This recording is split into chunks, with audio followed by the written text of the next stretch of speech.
और यूं देखो वहाँ ऊपर बादल, ऐसे इधर में भी, और बारिश हो रही है यार लिटरली। मतलब हम बारिश में चाहता था यार, बोलते नहीं बन रहा है मतलब। और ये लग रहा है कि अगर सोशल इतना टफ हुआ है हमारे लिए तो खारदुंग में क्या करेंगे। ये अक्षित देखो, अक्षित क्या मेरी हालत खराब है, मगर मुझे पता नहीं एक हाथ से बैग चला के लाया, बोला जा रहा नहीं है, मतलब थोड़ा not able to speak properly. Lips से जाम हो रहे हैं ना। मैं क्या कोई नहीं बोल पा रहा। ठंड बहुत ज्यादा है, बहुत 5 डिग्री होगा तो बारिश की टक्कर। सो हेलो फ्रेंड्स और welcome back to my channel. I hope you are absolutely fine. और लद्दाख, ठीक है।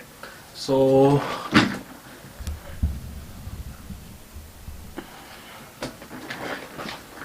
अब ज्यादा सही है। तो बात करते हैं लद्दाख की।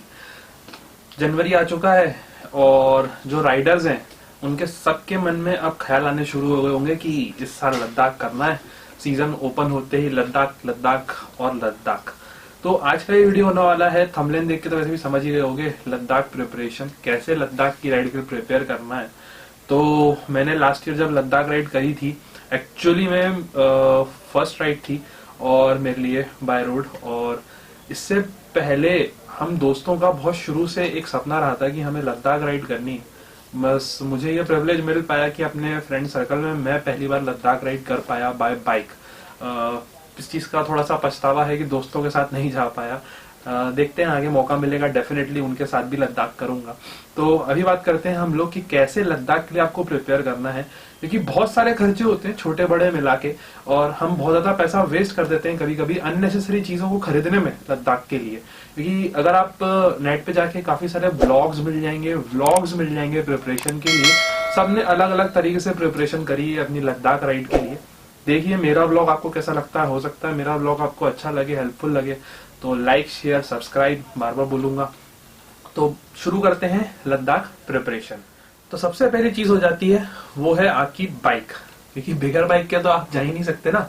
अगर आप बाइक राइड कर रहे हो लद्दाख में, तो अगर इसका मतलब ये नहीं है कि आपको वहां जाने के लिए एक ब्रांड न्यू बाइक ही चाहिए, हायर सीसी बाइक ही चाहिए। अगर आपकी बाइक 100-150 सीसी की हुई तो आप लद्दाख नहीं कर सकते। मेरा चैलेंज ही ये था एक्चुअली। मैं 220 सीसी की बाइक लेके गया ही इसलिए था क्योंकि मैं चाहता था कि मैं सबसे पहले चीज तो इस मिथ को तोड़ दूं जो लोगों के मन में है कि 150 सीसी बाइक लद्दाख नहीं कर सकती। वैसे तो लोग ने 100 सीसी प्लेटिना से भी लद्दाख करा हुआ है। तो लद्दाख करने के लिए आपके पास, सीरियसली बोलूं तो दिल से चाह होनी चाहिए। करने वाला तो साइकिल से भी कर लेता है। तो बात आती है बाइक पे। मेरी बाइक भी कोई ब्रांड न्यू नहीं थी, 2014 मॉडल पल्सर 220 थी और काफी अच्छी परफॉर्मेंस दी बाइक ने उस दौरान। मेरी लद्दाख राइड में मुझे कहीं प्रॉब्लम नहीं हुई है पूरी राइड के दौरान। मतलब मैंने गाड़ी को 4000 किलोमीटर चलाया है भोपाल टू भोपाल, और लिटरली एक सिंगल पंचर तक नहीं हुआ था गाड़ी के अंदर मेरा। ठीक, तो सबसे बड़ी चीज यही होती है बाइक के अंदर आपकी वहां पे कि आपकी गाड़ी वेल सर्विस्ड होनी चाहिए, वेल मेंटेन्ड होनी चाहिए। अगर आप लद्दाख अपनी बाइक से करना चाहते हो, आपके पास कोई भी बाइक हो A to Z, 100 सीसी हो, 150 सीसी हो, 200 सीसी हो या 500 सीसी हो, तो बस उसकी सर्विस मेंटेन रखो आप लोग। और मेरा पर्सनल सजेशन ये रहेगा कि लद्दाख जाने से एक आध महीना पहले से ही उसकी थोड़ी बहुत जो मेजर सर्विसिंग है वो करवा लो और उसे रेगुलरली यूज करो, ज्यादा से ज्यादा चलाओ, ताकि उसके अंदर जो प्रोज एंड कॉन्स है आपको इस एक महीने के अंदर पता चल जाएंगे कि और किन हिस्सों पे काम करने की जरूरत है। तो सबसे पहली चीज तो हो गई हमारी बाइक। दूसरी चीज आती है हमारा लगेज। अब इसमें भी मैं एक अपना पर्सनल सजेशन देना चाहूंगा। काफी सारे राइडर्स को आपने देखा होगा बहुत सारा लगेज कैरी करके चलते हैं अपने बाइक के पीछे। 3-3, 4-4 सैडल बैग्स रखे होते हैं उन लोगों के, या डफल बैग्स होते हैं। लेकिन मैं लिटरली बोलूंगा जितना कम लगेज लेके जाओगे ना उतना सेफ रहोगे। रीजन बता रहा हूँ उसके पीछे, एक नहीं काफी सारे मल्टीपल रीजन है। सबसे पहला, लगेज कम होने से बाइक की परफॉर्मेंस अच्छी रहती है, ठीक है, क्योंकि आपकी बाइक पे लोड कम हो जाता है। दूसरा, आप जब जब राइड करके कहीं भी पहुंचोगे, चाहे आप होटल पहुंचो चाहे कैंप पहुंचो, आपको आपके रूम तक सामान लाने ले जाने में, उसे लोड करने में, अनलोड करने में टाइम वेस्ट होगा। तो कम सामान होगा, आसानी से लोड हो जाएगा, आसानी से अनलोड हो जाएगा, आसानी से आप उसे कैरी करके होटल के रूम तक ले जा सकते हो। तीसरा प्लस पॉइंट जो इसके अंदर होता है कम सामान कैरी करने से, कि हमारा जो डिस्ट्रीब्यूशन होता है ना सामान का, उसमें हम खुद ही कंफ्यूज नहीं होते कौन सी चीज कहाँ रखी है। कम से कम सामान है तो आपको बड़ी आसानी से पता होता है कि किस बैग में आपने पर्टिकुलरली कौन सी चीज रख रखी है। तो इन केस ऑफ इमरजेंसी रास्ते में अगर आपको कभी कोई चीज निकालने की जरूरत पड़े ना, तो पूरा सामान नहीं खोलना पड़ेगा, बड़ी आसानी से काम हो जाता है।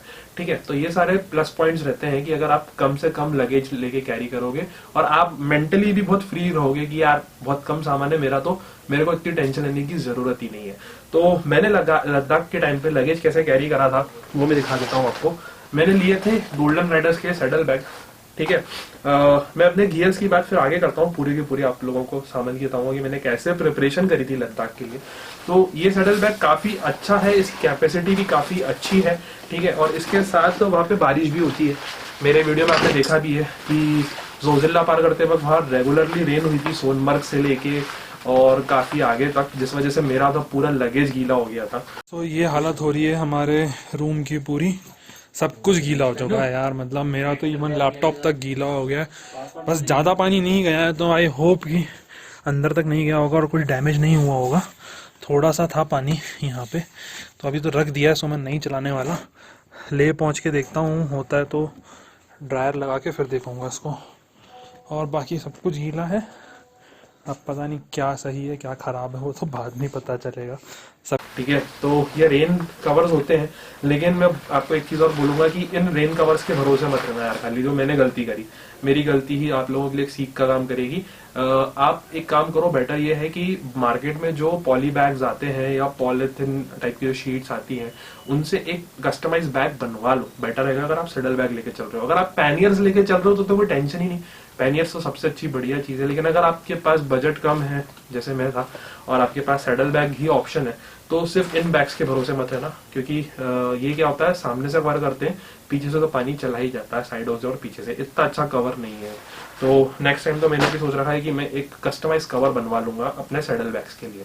सैडल बैग्स में मैंने सामान दो हिस्सों में रख रखा था। एक हिस्से में मेरे पूरे क्लोथिंग से रिलेटेड चीजें थी, जिसके साथ मैंने लैपटॉप रख दिया था। और दूसरे बैग में जो था उसमें मेरे स्पेयर पार्ट्स, क्योंकि आपको अपने बाइक के कुछ स्पेयर्स जैसे extra accelerator wire, clutch wire, brake pads अगर आप कैरी कर सको तो 1 लीटर इंजन ऑयल हो गया।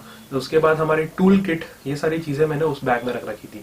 तो मेरे लिए अब देखिए बहुत आसान हो गया था समझना कि मेरे को पता था कि मेरा लगेज मतलब मेरे क्लोथिंग्स किस वाले बैग में है और मेरे टूल किट्स या ऐसी चीजें जो है वो किस बैग में रखी गई हैं, ताकि अगर रास्ते में कहीं जरूरत भी पड़े तो मैं आसानी से निकाल के काम कर सकता था। जैसा कि मुझे पड़ा, सोनमर्ग में मेरी बाइक ने लो प्रेशर ऑयल इंडिकेशन दिया और मैंने वहां पे ऑयल चेंज करा। तो ऑयल चेंज करने के लिए मुझे चाहिए था प्लस जो रखा था मेरे टूल बॉक्स में, और मैंने बड़ी आसानी से वो निकाल लिया, इतनी प्रॉब्लम नहीं हुई। हाँ, थोड़ा टाइम तो लगेगा ही। ठीक है, तो अब आ जाते हैं जैसे टूल बॉक्स पे।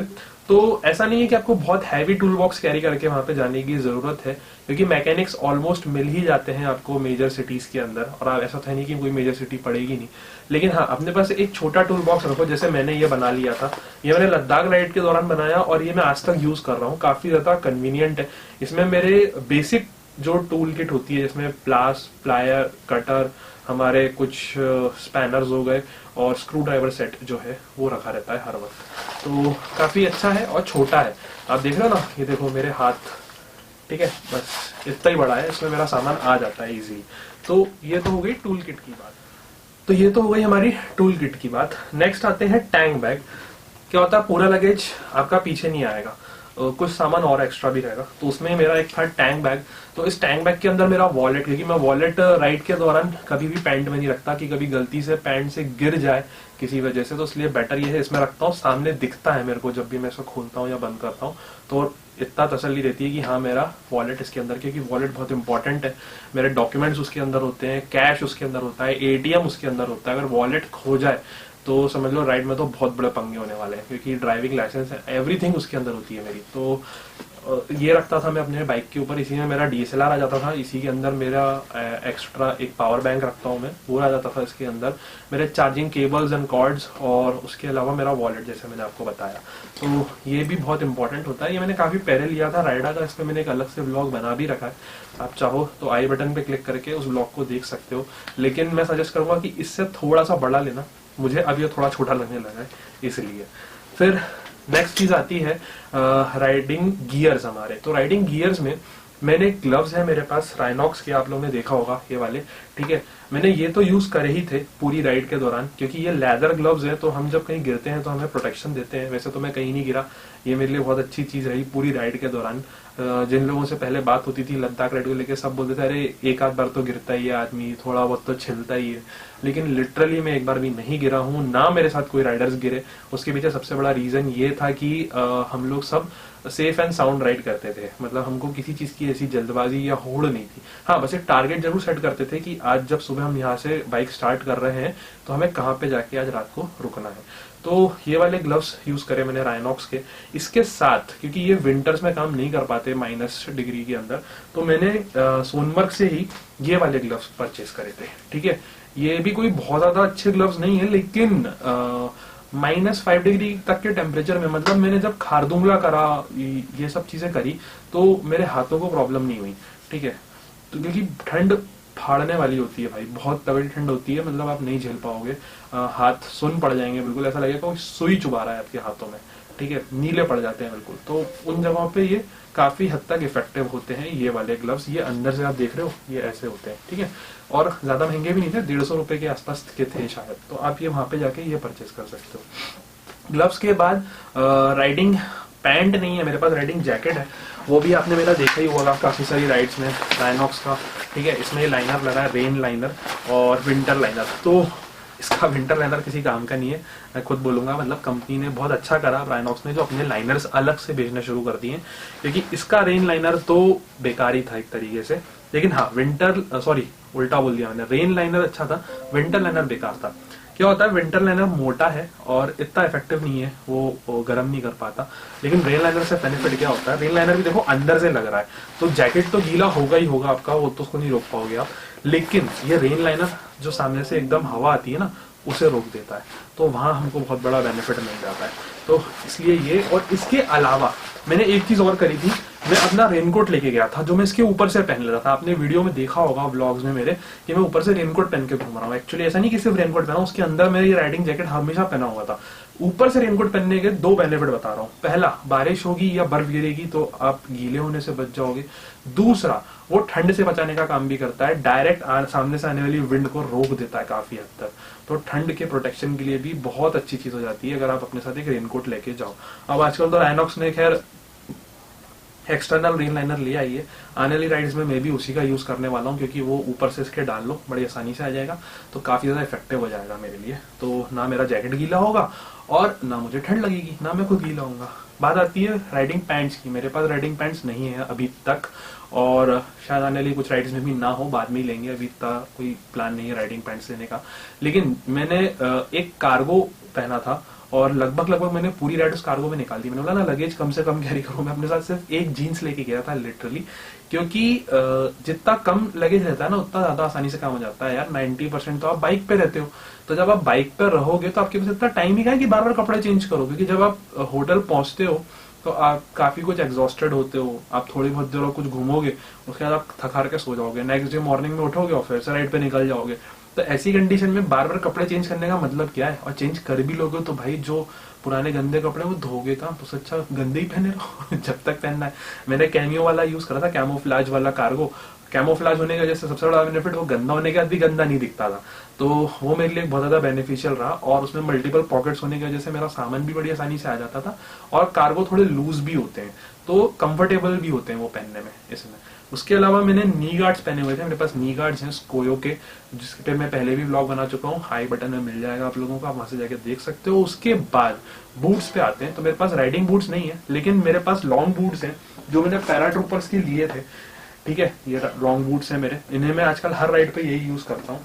और इसके अलावा मैं एक पेयर ऑफ गम बूट्स लेके भी गया था, क्योंकि ये वाटरप्रूफ नहीं होते, तो जब वहाँ पे वाटर क्रॉसिंग्स आती हैं या जब वहाँ पे बर्फ के अंदर आप राइड करते हो, तो गम बूट्स पहनने से बेनिफिट क्या होता है ना, गम बूट रबड़ के बने होते हैं, तो एयर तो अंदर बिल्कुल ही नहीं जा सकती, ठीक है। स्वेटिंग बहुत आएगी, ये पहले बता रहा हूँ, पैर गीला होगा, लेकिन वो पानी की वजह से नहीं, वो स्वेटिंग की वजह से होगा आपके गीला।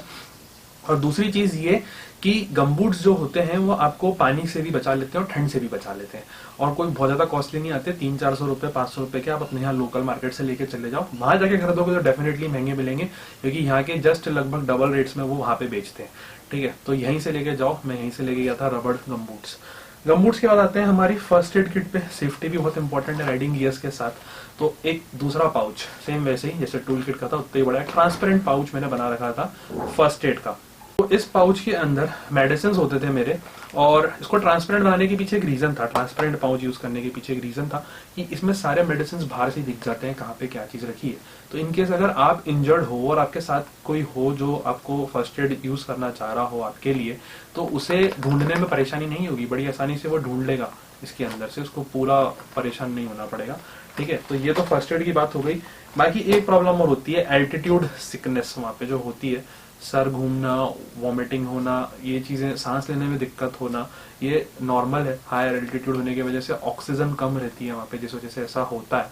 तो बहुत से राइडर्स एक गलती करते हैं और बहुत सी कंपनियां भी ये गलती करती हैं। मैं उनको भी बोलूंगा एक खास तौर पे वीडियो, क्योंकि मैं खुद एक ट्रैवल कंपनी चलाता हूं तो मैं जानता हूँ, मेरे पास काफी सारी कंपनीज की आइटनरीज आती रहती हैं।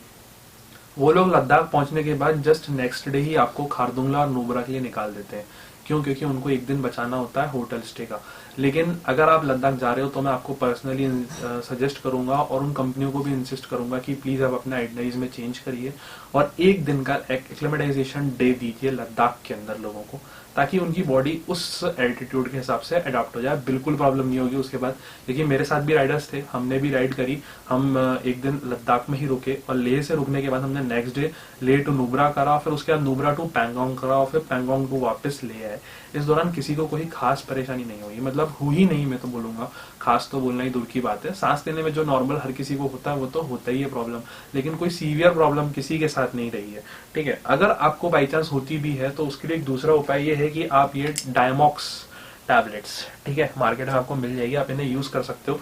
आप देख रहे हो कि मेरी सिर्फ एक यूज हुई थी, क्योंकि हमारे वहाँ पे एक राइडर को जरूरत पड़ी थी, सर्द हल्का सा घूम रहा था, तो मैंने उसे दे दी थी कि आप खा लो सिचुएशन बिगड़ने से पहले।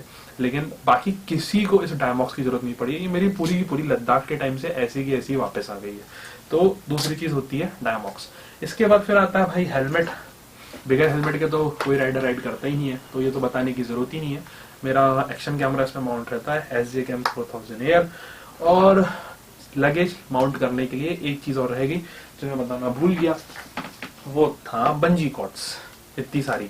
ठीक है, बंजी कॉर्ड्स ज्यादा से ज्यादा लेके जाओ, क्योंकि वहां बंजी कॉर्ड्स इतनी आसानी से आपको मिलेंगी नहीं। और कई बार होता है राइड के दौरान बंजी कॉर्ड्स टूट जाती हैं, गुम हो जाती हैं, तो ऐसी कंडीशन में भी दिक्कत नहीं होगी आपको बंजी कॉर्ड्स की। इसके अलावा आप जो सामान अपने हिसाब से आपको लगता है कि आप अपने कंफर्टनेस के हिसाब से कैरी करना चाहते हो वो कैरी कर सकते हो। डॉक्यूमेंटेशन की बात करूँ कि क्या डॉक्यूमेंट्स आपको कैरी करने हैं, तो आपके पास ड्राइविंग लाइसेंस होना चाहिए वैलिड, आपके पास गाड़ी का रजिस्ट्रेशन कार्ड होना चाहिए, आपके पास वैलिड इंश्योरेंस होना चाहिए, आपके पास PUC होना चाहिए गाड़ी का। ये गाड़ी के डॉक्यूमेंट्स हैं, और एक आपका आधार कार्ड रख लो, बस इतनी चीजें जरूरी हैं। हाँ, हम कोविड के टाइम पे गए थे तो इसलिए हमें RT-PCR रिपोर्ट की रिक्वायरमेंट और थी, तो हम वो अपने साथ कैरी करके गए थे। जगह जगह चेक पोस्ट पे उन लोग देखते थे हमारा RT-PCR रिपोर्ट, और उसके बाद ही हमें वो आगे अलाउ करते थे जाने। तो ये सब प्रिपरेशन के अलावा एक चीज और, वो है मेंटली प्रिपेयर होना बहुत जरूरी है। हमारे साथ एक राइडर था, मैं नाम तो नहीं लूंगा, लेकिन वो बंदा, मैं लिटरली बोलूं तो मेंटली प्रिपेयर्ड नहीं था इस राइड के लिए। वो प्लान करके तो निकला था घर से कि मुझे लद्दाख करना है, लेकिन एक होता है ना कि लद्दाख अगर आप जा रहे हो तो आप तैयार हो वर्स्ट से वर्स्ट सिचुएशन को झेलने के लिए। ठीक है, जो कि हमने भी झेली। जैसे हम जब श्रीनगर से निकले टूवर्ड्स कारगिल, तो हमें नहीं पता था कि सोनमर्ग से लेके और अप टू कारगिल हमें बारिश ही मिलेगी, और बारिश तो बारिश, ठंड, ऊपर से जोजिल्ला पास पार करना था जो हमारे लिए फर्स्ट पास था, और उसी में हमारे साथ सारी सिचुएशंस ऐसी।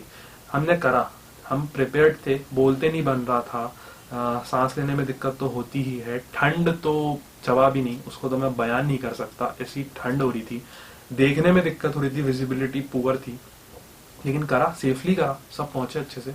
लेकिन एक बंदा जिसका मैं बता रहा हूँ, वो बंदा मेंटली प्रिपेयर्ड ना होने की वजह से काफी ज्यादा टेंस्ड रहता था। ठीक है, तो पहले ही 1 महीने पहले से मैं सजेस्ट करूंगा आप YouTube पे वीडियोस देखने शुरू कर दो। मेरा व्लॉग नहीं, किसी दूसरे का व्लॉग देख लो, लेकिन देखो, उससे क्या होता है कि आपको थोड़ा आइडिया होने लगता है लद्दाख को लेके। दूसरी चीज ये, अगर आप फर्स्ट टाइम लद्दाख कर रहे हो तो I will suggest you to do towards Srinagar वाला रूट। ठीक है, श्रीनगर से जाओ आप कारगिल, ले, देन मनाली। ठीक ठीक है। अगर आप मनाली से डायरेक्टली करते हो लद्दाख तो दिक्कत होगी। क्यों दिक्कत होगी? क्योंकि जो मनाली टू ले है इसमें सडन एल्टीट्यूड राइज होता है, जिस वजह से प्रॉब्लम डेफिनेटली होती है, मैक्सिमम राइडर्स के साथ होती है। लेकिन जब अगर आप श्रीनगर साइड से जाओगे ना लद्दाख, तो एल्टीट्यूड स्लोली स्लोली राइज करता है, आपकी बॉडी उसे बड़ी आसानी से अडॉप्ट कर लेती है और आपको इतनी प्रॉब्लम नहीं होने वाली, ठीक है। और एक पर्सनल सजेशन और दूंगा, देखो मेरे को नहीं पता आपका बजट क्या है, आपके पास ऑफिस की छुट्टी का क्या इशू है, सबके साथ रहता है। लोगों के पास सबसे बड़ी छुट्टी का ही दिक्कत होती है। बजट तो चलो करके क्रेडिट कार्ड से या इधर उधर से करके चले जाते हैं, सेविंग्स होती है लोगों की, उसको यूज करके चले जाते हैं।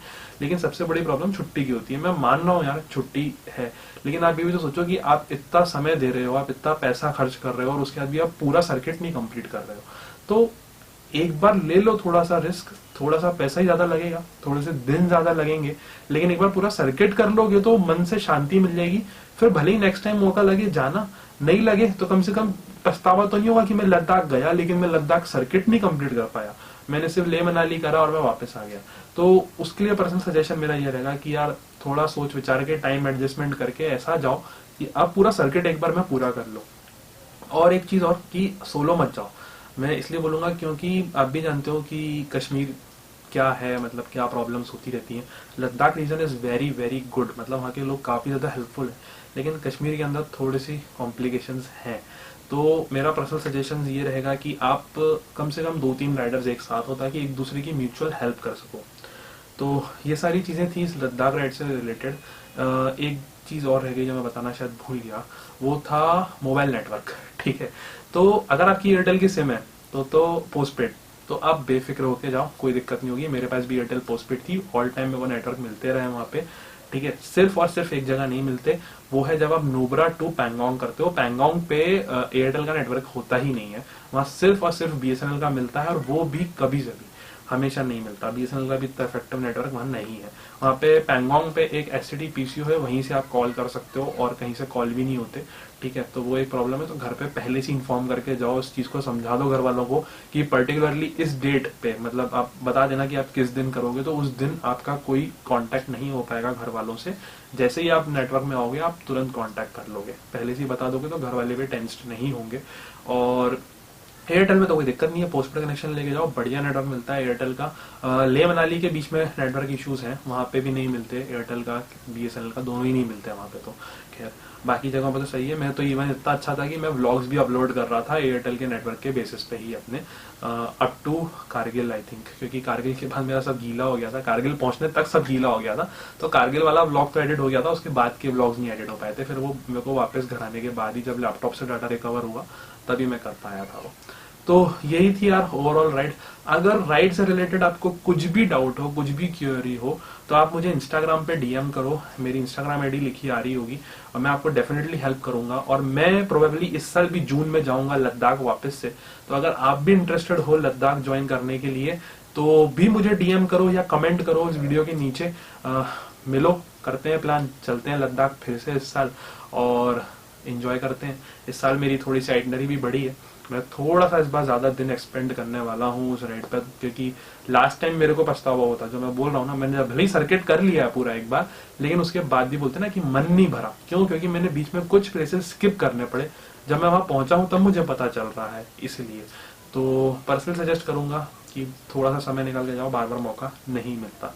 तो चलो, वीडियो अच्छा लगा हो तो लाइक कर देना, और लद्दाख जाना चाह रहे हो, प्रिपरेशन करना चाह रहे हो तो अपने दोस्तों के साथ शेयर भी कर लो ताकि वो भी इंटरेस्टेड हो जाए। और मिलता हूँ आप लोगों को नेक्स्ट वीडियो में, तब तक के लिए सिर्फ इतना बोलूंगा, स्टे सेफ और बाय बाय।